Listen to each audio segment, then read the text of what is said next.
Okay, documentation. The purpose of today's live is to review some things, and really I'm just going to take this video and utilize it in, hey Dana, in some different places for content sharing purposes. But I've noticed and I've had quite a few questions come up in regards to like new artists and places to post and sell their art via the online. I've done quite a bit of research on some of this, and so I'm going to share it and record it, and I'm going to reshare this later in all the places, so you're welcome. So some of the avenues and some of the places that I found that are free, not paid, so definitely can go and get a website and pay for it and utilize like their back-end channels for purchases and selling your art. Which is great, but one of the challenges being a new artist that you might run into is being a starving artist and not having money for all those posts, or for all those places. So what I've learned and what I'm using is a few platforms. Just disclosure, not paid by any of these platforms, not recommending, not doing your own research, because everybody should definitely do that. But I've just found that they work and they're free. This is the key component to all of this, is that it's not paid. So first one that I love that's free is ArtPal. ArtPal allows you to post any original creatives free. They do not take a commission. They also will allow you to do different shipping pricing.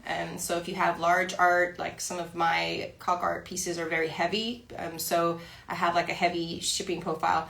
But all of that's free for you to post as an artist. There's no number on how many pieces you can post. You can put as many as you want. Which is awesome. And it kind of provides a good, comfortable platform for people to make purchases because it utilizes PayPal. So if someone's a little bit hesitant, you're a new artist, obviously there's no reviews there or rapport.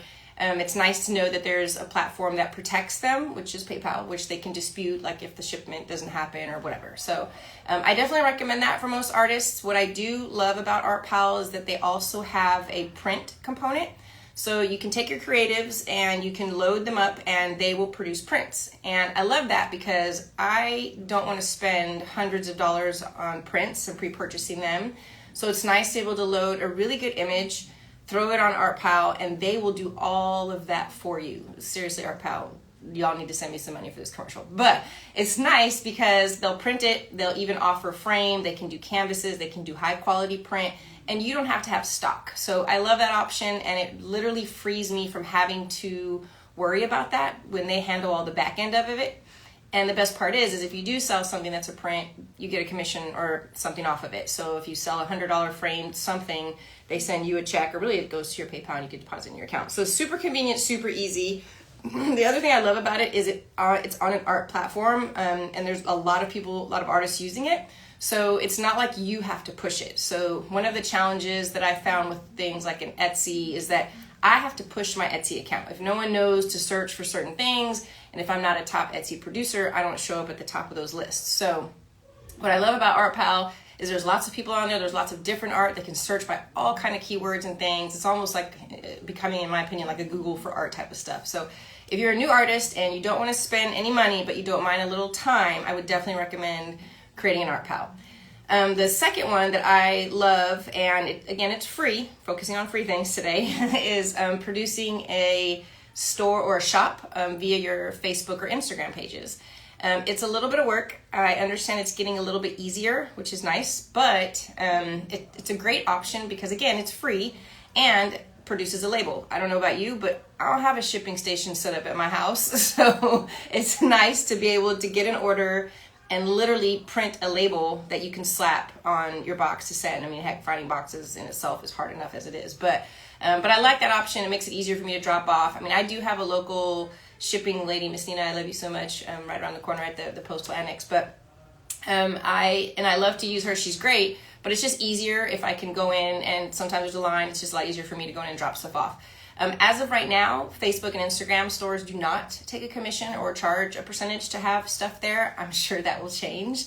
Maybe there is an amount that's there that would require people to pay some kind of a fee or something of that nature. But right now, it's free.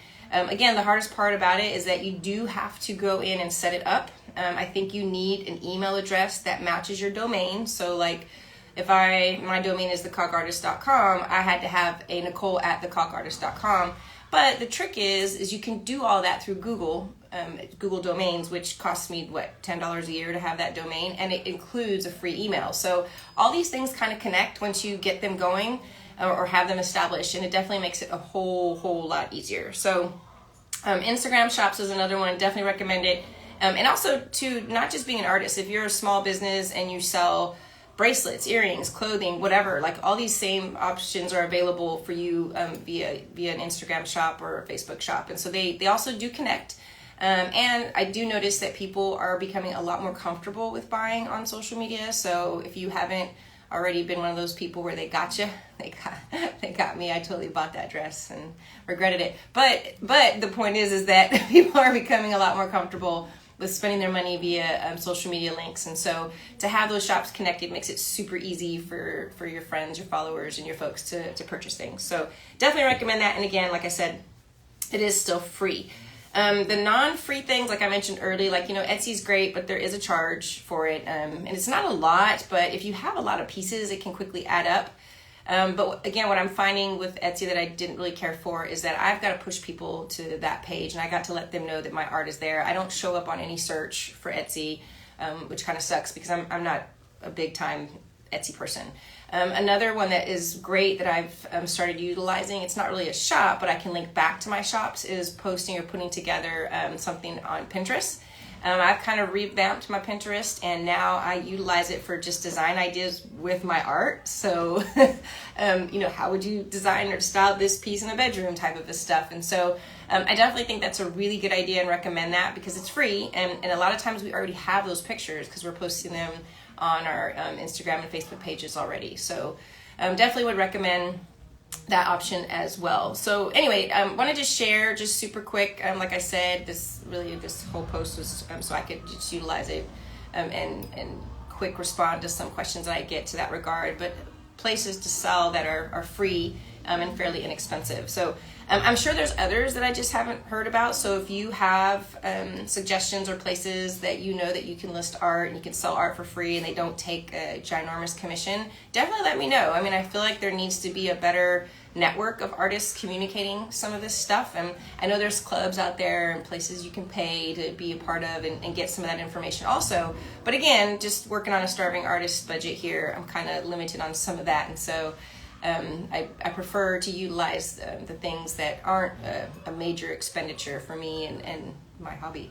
So thought I'd share. If you have any feedback, definitely shoot it my way. And now, while I have time, I'm going to deconstruct this so I can work on my next photo transfer. So awesome.